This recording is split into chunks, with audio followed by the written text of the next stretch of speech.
आज मार्केट कैसा रहेगा, क्योंकि कल मार्केट के अंदर तेजी देखने को मिली। एफआई की तरफ से आई 8,000 करोड़ की बिकवाली, लेकिन डीआई की तरफ से भी 8,000 करोड़ के करीब खरीदारी देखने को मिली। दोनों तरफ से देखें तो एक तरफ से दोनों कांटे की टक्कर जरूर देखने को मिली है और डाउ जोन के अंदर तेजी देखने को मिला है। 200 पॉइंट के करीब यहाँ पर डाउ जोन तेजी दिखाता हुआ नजर आया। हालांकि गिफ्ट निफ्टी के अंदर मात्र 30 पॉइंट की ही तेजी देखने को मिली है, लेकिन जो एफआई की तरफ से ये कल जो बिकवाली आई है और ये डीआई की तरफ से जो खरीदारी आई है, दोनों ने कुल मिलाकर बराबर की टक्कर लेते हुए जरूर नजर आए हैं। लेकिन कल मार्केट के अंदर जो डीआई की खरीदारी और एफआई की बिकवाली के साथ मार्केट जो है हल्का सा पॉजिटिव क्लोज होता हुआ नजर आया। जैसे कि निफ्टी के अंदर 100 पॉइंट से ज्यादा की तेजी देखने को मिली थी और बैंक निफ्टी की साइड करीबन 600 पॉइंट से ज्यादा की तेजी नोट की गई। तो ऐसे में क्या ग्लोबल मार्केट है, कल भी मार्केट के अंदर ग्लोबल मार्केट एक पॉजिटिव ओपनिंग दिखाते हुए नजर आए थे। और अभी से अगर हम देखें तो डाउ जोन के अंदर तेजी से मार्केट के अंदर एक फिर से पॉजिटिव एंट्री जरूर हो सकती है। लेकिन क्या कल बाजार जो है ऊपर की तरफ टिक पाया था? तो ऐसे में आज भी बाजार क्या ऊपर की तरफ टिक पाएगा? क्योंकि लगातार अगर हम देखें एफआई की जो बिकवाली है जनवरी मंथ के अंदर ही पिछले 10-12 दिन के अंदर जो एफआई बिकवाली करके बैठा है, करीबन 35,000 करोड़ के करीब इसने एफआई ने बिकवाली कर दिया। यानी पूरा जोर लगा रहा है ऊपर के लेवलों से लगातार बिकवाली पे बिकवाली करने में। लेकिन डीआई ने भी कसर तो छोड़ी नहीं है, लेकिन यहाँ पर करीबन ये भी 30-32 हजार करोड़ के करीब ये भी अपनी क्या है खरीदारी करता हुआ नजर आ रहा है। यानी ओवरऑल देखें तो यहाँ पर बेचने वाला जो है ज्यादा सेलिंग करता हुआ नजर आ रहा है, जिससे मार्केट जो है एक दबाव के साथ ढलती हुई नजर जरूर आई है। हालांकि ग्लोबल मार्केट के साथ जो पॉजिटिव संकेत नजर आए हैं और गवर्नमेंट की तरफ से जो सरकारी बैंकों को लेकर कल अपडेट आया, तो बैंकों के अंदर जो सरकारी अपडेट आया उससे बैंक निफ्टी के अंदर एक तेजी बढ़ती हुई जरूर नजर आई है। लेकिन उससे बाजार थोड़ा सा अभी भी थोड़ा हाथ दूर नजर आया, क्योंकि बैंक निफ्टी के अंदर बड़ा वीकली ब्रेकडाउन हमें लास्ट वीक के अंदर देखने को मिला था। तो ऐसे में जो ये एफआई और डीआई की तरफ से हमें बिकवाली देखने को मिली है या खरीदारी देखने को मिली है, ये सिर्फ कैश मार्केट के अंदर आई है भाई, कैश मार्केट के अंदर। लेकिन ये दोनों बड़े ऑपरेटर फ्यूचर और ऑप्शन की साइड भी ट्रेडिंग करते हैं, तो इनका फ्यूचर ऑप्शन का डाटा भी देखना जरूरी हो जाता है। तो एक बार फ्यूचर ऑप्शन का डाटा भी देख लेते हैं, इनका क्या बनता हुआ नजर आया। हालांकि पिछले 2 दिन से हम डाटा ये कंपेयर देखो, मार्केट में 4 तरह का ऑपरेटर है, तो रिटेलर, डीआई, एफआई, प्रो। तो पहले रिटेलर की पोजीशन को हम जांच के चले तो रिटेलर को ना आप और हम जैसे छोटे मोटे इन्वेस्टर तो 71% कॉल साइड थे, 28% पुट साइड, ये रिटेलर की तरफ से। अभी आ रहा रिटेलर 71 28, यानी डाटा के अंदर कोई बड़ा बदलाव नहीं देखने को मिला। मार्केट के अंदर तेजी भी आई तो रिटेलर की तरफ से अभी भी पोजीशन 71% के साथ लॉन्ग की साइड, तेजी की साइड मूड बना के बैठा हुआ है ये रिटेलर। 88% फ्यूचर को लॉन्ग किया गया, 11% शॉर्ट की साइड है और यहाँ पर 88% और 11%, यहाँ पर भी कोई बड़ा बदलाव रिटेलर की तरफ से नहीं देखने को मिला। यानी दोनों सेगमेंट में देखें तो रिटेलर का मूड अभी भी तेजी का बनता हुआ बिल्कुल नजर आया, ऑप्शन के अंदर भी तेजी दिखा रहा है और फ्यूचर की साइड भी तेजी दिखाता हुआ नजर आया। टीआई की तरफ से जो 8,000 करोड़ के करीब खरीदारी देखने को मिली है, क्या फ्यूचर ऑप्शन में खरीदारी देखने को मिली है? उसका डाटा हम 2 दिन से हम कंपेयर करें, देखो डीआई 8,000 करोड़ की खरीदारी करता है, लेकिन फ्यूचर और ऑप्शन में कितना पोजीशन हमारे लिए देखना वो बड़ा इंपॉर्टेंट हो जाता है। कहीं कैश कैश के अंदर खरीदारी तो नहीं कर रहा है। पहले 49% कॉल साइड था, 50% पुट साइड, अभी आ चुका है 50% कॉल साइड, 49% पुट की साइड। डाटा के अंदर कितना बदलाव है? मात्र 1% का पोजीशन तेजी की तरफ जाता हुआ नजर आया। कैश के अंदर खरीदारी आई है छोटी सी और इसी के साथ 1% पोजीशन लॉन्ग साइड। लेकिन ओवरऑल देखो तो 50-50 का ही सिनेरियो बन रहा है डीआई का ऑप्शन के अंदर, दोनों साइड पोजीशन बना रहा है, हेजिंग पोजीशन बना के चल रहा है। स्टॉक फ्यूचर में 4.44% क्या था? लॉन्ग था, 95% शॉर्ट। अभी आ रहा है 4.42%, 95% शॉर्ट की साइड, यानी ओवरऑल 95%। अभी भी ये नेगेटिव ट्रेंड में बैठा हुआ है। तो डीआई का सपोर्ट क्या मिला मार्केट को? कुछ नहीं मिला ना, तभी तो मार्केट दबाव झेलता हुआ नजर आता है, क्योंकि यहाँ पर डीआई अच्छी खरीदारी जरूर करता है, लेकिन फ्यूचर और ऑप्शन के अंदर कोई अच्छे वाली पोजीशन ना बनाने के कारण, क्योंकि हम जो ट्रेडिंग करते हैं फ्यूचर ऑप्शन में ट्रेडिंग करते हैं, तो हमें सपोर्ट डीआई का कैसे मिलेगा? डीआई का सपोर्ट तभी मिलेगा जब वो फ्यूचर ऑप्शन में खरीदारी करेगा, या फिर कोई और बड़ा ऑपरेटर खरीदारी करता हुआ नजर आए, तभी फ्यूचर ऑप्शन में बड़ी वाली तेजी देखने को मिलती है। तो अभी एफआई की तरफ से भाई कल फिर 8,000 करोड़ के करीब बिकवाली आई है। इसकी तरफ से तो बिकवाली आई है, पिछले कुछ दिनों से लगातार बिकवाली किए जा रहा है।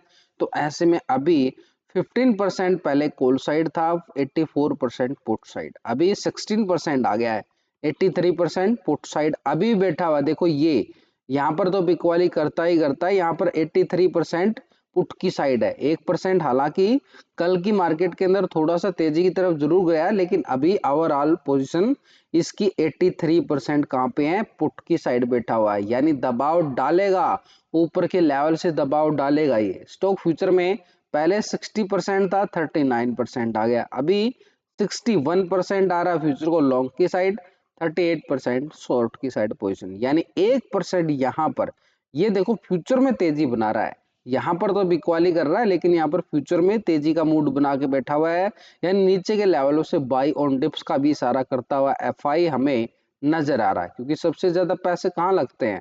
फ्यूचर में लगते हैं कि ऑप्शन में? ऑप्शन में पैसा कम लगता है, लेकिन फ्यूचर में तो हमारा एक लोट भी 2-2.5 लाख का आता है। तो ऐसे में फ्यूचर में पोजीशन पैसा भी ज्यादा लगना, पोजीशन भी लॉन्ग की साइड बनाना, यानी कोई मूर्ख तो है नहीं वो एफआई। तो ऐसे में बड़ी वाली मूवमेंट के लिए वो तेजी के लिए तैयारी कर रहा है यहाँ पर, लॉन्ग के लिए यहाँ पर। लेकिन अभी मार्केट के लिए ये ऑप्शन के अंदर जो बिकवाली करके बैठा है, इसका दबाव मार्केट झेलता हुआ हमें आज नजर आएगा। जैसे कल भी मार्केट भले ही पॉजिटिव था ग्लोबल मार्केट के संकेतों की वजह से, क्रूड ऑयल के कीमतों के अंदर थोड़ा सा कच्चे तेल में जो आई थी ना कल गिरावट, उसकी वजह से मार्केट तेजी जरूर दिखा पाया, लेकिन अभी भी क्रूड ऑयल जो है एक 2 महीने के उछले ऊपर के लेवलों पे ट्रेंड कर रहा है। तो ऊपर के लेवल पे ट्रेंड करने से क्या है कि अभी दबाव बन सकता है। परो की साइड से देखें तो 2 दिन का डाटा पहले 43 था, अभी 43%, 56 कोई बड़ा बदलाव नहीं है यहाँ पर परो की साइड से। ओवरऑल पोजीशन देखो परो की 56% यहाँ पर पुट की साइड पोजीशन बना के बैठा हुआ है, दबाव इसकी तरफ से भी आ रहा है। तो स्टॉक फ्यूचर में देखें 70%, 69%, 1% बिकवाली करता हुआ नजर आया है। तो एक तरह से चारों ऑपरेटर का डाटा हमारे सामने, ये तो आप भी समझ सकते हो कि कौन कहां कितने पानी में जा रहा है। तो रिटेलर तेजी का मूड बना रहा है, ये तो आपके सामने आ चुका है, डीआई हैज करके बैठा है, एफआई 83% पुट की साइड बैठा हुआ भाई, ये हमारे लिए इंपॉर्टेंट है। और प्रो यहाँ पर 56%, ये भी प्रो क्या कर रहा है? पुट की साइड बैठा हुआ।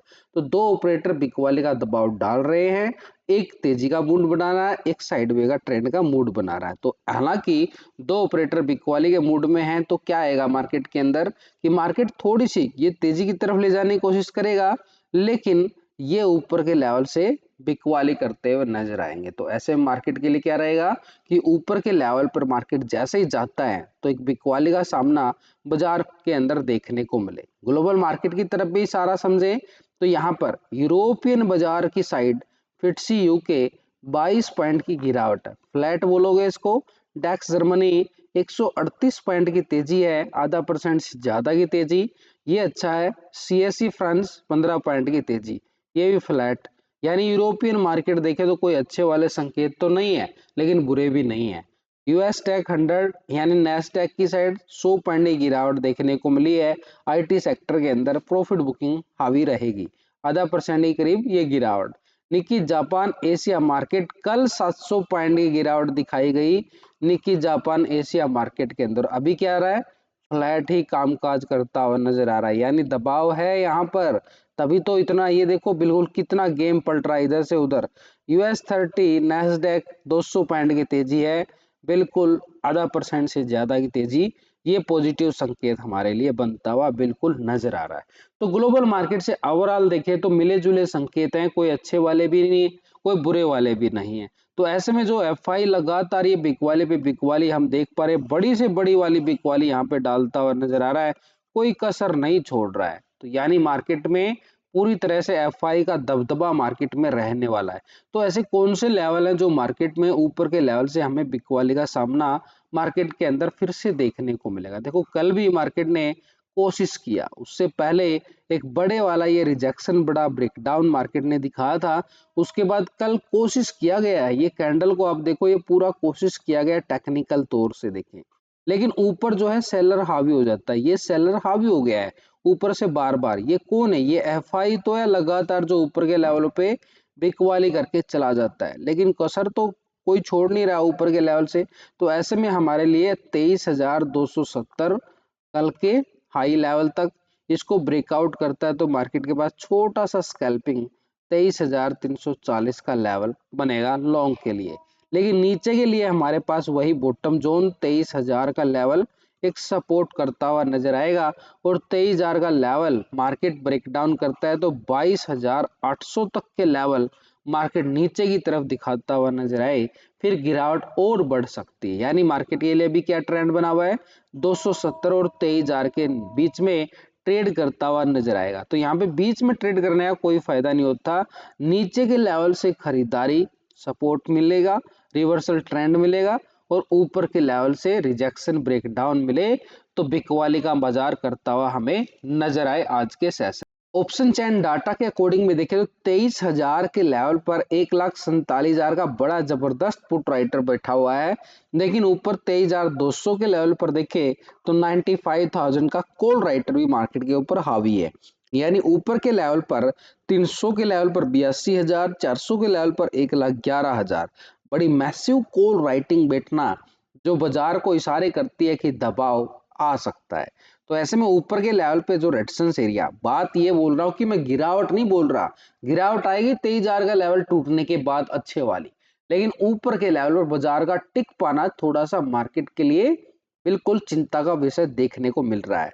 तो ऊपर 23,200 के अभाव कल भी मार्केट कोशिश किया, नहीं टिक पाया। नीचे सपोर्ट लिया है 23,000 का आंकड़ा।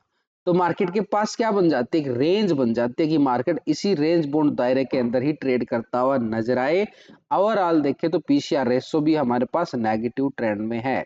200 के अबाव सस्टेन कर पाए तो 270 और 340 की तरफ ट्रेंड करता हुआ निफ्टी हमें नजर आए, नहीं तो ऊपर के लेवल से बार बार हमें बिकवाली का सामना मार्केट के अंदर देखने को बिल्कुल मिलता हुआ नजर आएगा। सेम बैंक निफ्टी के अंदर भी कहानी ऐसे बनती नजर आ रही है, क्योंकि बैंक निफ्टी जो है कल तेजी का रूप जरूर दिखाया, लेकिन 49,000 के ऊपर ये टिक नहीं पाया। ये 49,000 का लेवल है, यहां से बाहर निकलेगा तो ठीक 49,500 तक की तैयारी करे बैंक निफ्टी, यानी कल के हाई को ब्रेकआउट करे, 49,000 के लेवल को ब्रेकआउट करके क्लोजिंग। ब्रेकआउट का मतलब क्या होता है?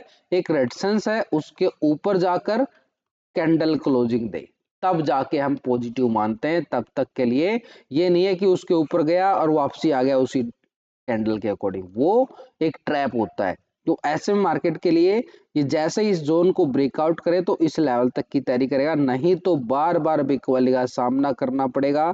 नीचे 48,400 सपोर्ट जरूर है, और 400 को ब्रेकडाउन किया तो फिर मार्केट जो है 47,900 तक की तैयारी करता हुआ नजर आएगा नीचे नेगेटिव ट्रेंड के अंदर। तो ऐसे में मार्केट का सिनेरियो आज कैसा रहने वाला है?